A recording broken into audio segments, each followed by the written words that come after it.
در شهر سیمفروپول مرکز مأموری منطقه کریم صدها نفر به طرفداری از وحدت و تمامیت ارضی اوکراین در زیر پایه مجسمه شاعر تراس شوچنکو جمع آمد تشکیل نمودند. یک روز پیش از آن وکیلان رو به مسکو مجلس کریم به طرفداری از همایش این منطقه با روسیه آواز داده دستور دادند که این مسئله در نظرخواهی عمومی 16 مارس مورد رأی‌دهی قرار گیرد.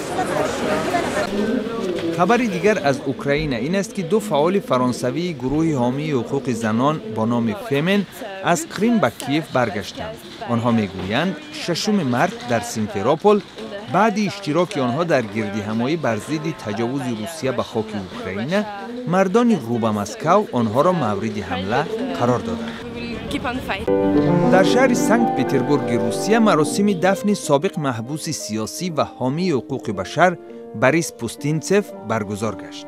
پوستینتسف 78 ساله رهبری سازمان دیدبان حقوق بشر با نام نظارت مردمی را بر عهده داشت. در زمان شوروی پوستینتسف را با جرم ترغیبات ضد تجاوز شوروی به خاک مجارستان در سال 1956 مدتی طولانی زندانی کرده بودند. در شهر پشاور پاکستان دانشجویان منطقه قبیلوی زیر نظارت حکومت فدرالی این کشور در یک کنسرت هنرنمایی کردند.